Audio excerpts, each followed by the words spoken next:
Telangana CM Revanth Reddy రైతులకు శుభవార్త చెప్పారు. రైతు భరోసా కొనసాగిస్తామని స్పష్టం చేశారు. ఆయన సంక్రాంతి పండగ తర్వాత ఖాతాల్లో సొమ్ము జమ చేస్తామని ప్రకటించారు. రేషన్ కార్డులపై సన్నబియ్యం పంపిణీ చేస్తామని సీఎం హామీ ఇచ్చారు. మిగతా 9 ఏళ్లు కూడా అన్ని కార్యక్రమాలను దిగ్విజయంగా నిర్వహిస్తాము అనే నమ్మకం కలిగిందని సీఎం రేవంత్ రెడ్డి అన్నారు. రైతు భరోసాపై తెలంగాణ సీఎం రేవంత్ రెడ్డి క్లారిటీ ఇచ్చారు. సోనియా గాంధీ గ్యారంటీగా చెబుతున్నా అంటూ రైతులకు విజ్ఞప్తి చేశారు. డిప్యూటీ సీఎం భట్టి విక్రమార్క నేతృత్వంలో కేబినెట్ సబ్ కమిటీ వేశామని, అసెంబ్లీలో చర్చించి త్వరలో విధి విధానాలు ఖరారు చేస్తామని అన్నారు. సంక్రాంతి పండుగ తర్వాత ఖాతాల్లో సొమ్ము జమ చేస్తామని ప్రకటించారు. 2 లక్షల రూపాయల రైతు రుణమాఫీ ఎలా పూర్తి చేశామో రైతు భరోసా కూడా అదే విధంగా అమలు చేస్తామని స్పష్టం చేశారు. ఇట్లాంటి మారీచులు మీ దగ్గరికి మారు వేషంలో వస్తూనే ఉంటారు. ఆనాడు సీతమ్మను ఎమర్చడానికి బంగారు లేడీ రూపంలో వచ్చిన మారీచుడే ఈరోజు మారు వేషంలో మళ్ళీ బీఆర్ఎస్ బీజేపీల రూపంలో మీ దగ్గరకు వస్తారు. ఈ మారీచులను మీరు విశ్వసించకండి. సంక్రాంతి పండుగ తర్వాత మీ రైతు భరోసా మీ ఖాతాలలో పడుతుంది. విధి విధానాలకు సంబంధించి మంత్రివర్గ ఉపసంఘం వేసిన భట్టి విక్రమార్క గారు, పొంగులేటి శ్రీనివాసరెడ్డి గారు, తుమ్మల నాగేశ్వరరావు గారు, ఇతర మంత్రుల చేత మంత్రివర్గ ఉపసంఘాన్ని విధి విధానాలను ఖరారు చేయడానికి వేసినాం.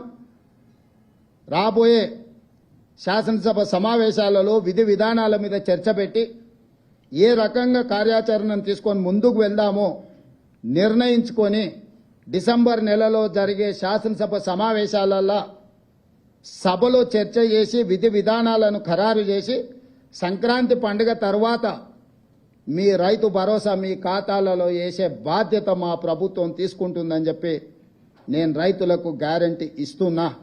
దేశంలో ఏ ప్రభుత్వం చేయని విధంగా 20,616 కోట్ల రూపాయలతో రైతు రుణాలను మాఫీ చేశామన్నారు సీఎం రేవంత్ రెడ్డి.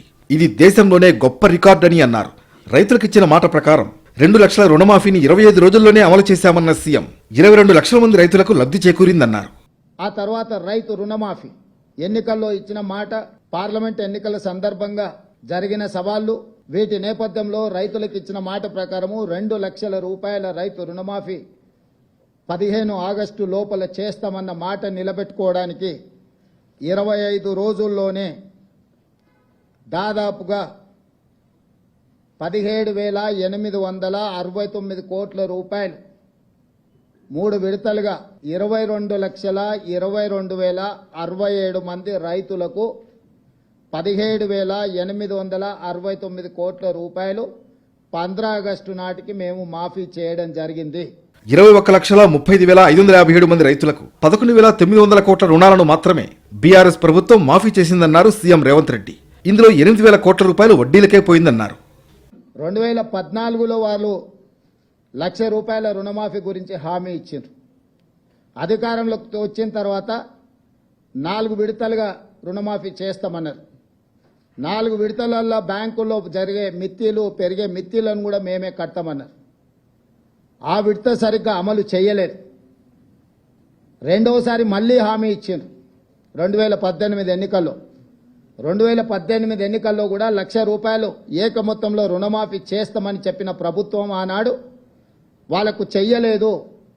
చివరికి ఎన్నికలు సమీపించిన సమయంలో ఔటర్ రింగ్ రోడ్డును అమ్మి హడావిడిగా రుణమాఫీ చేసింది ఎంత అంటే వాళ్ళు 21,35,557 మంది రైతులకు 11,909 కోట్ల 31 లక్షల రూపాయలు మాత్రమే రుణమాఫీ చేసిండ్రు. ఆస్తులు, అప్పులు, సాగునీరు, విద్యుత్ విషయంలో శ్వేతపత్రం రిలీజ్ చేశామన్నారు సీఎం రేవంత్ రెడ్డి. తెలంగాణ ప్రభుత్వంపై కేసీఆర్ 7 లక్షల కోట్ల అప్పులు మోపారన్నారు. రైతుల తలరాత మార్చింది తమ ప్రభుత్వమే అని చెప్పుకొచ్చారు. మారీచుల మాయమాటలు నమ్మొద్దు, సోనియా గాంధీ గ్యారంటీగా చెబుతున్నా అంటూ రైతులకు విజ్ఞప్తి చేశారు. మిగతా 9 ఏళ్లు కూడా అన్ని కార్యక్రమాలను దిగ్విజయంగా నిర్వహిస్తామనే నమ్మకం కలిగిందని సీఎం రేవంత్ రెడ్డి అన్నారు.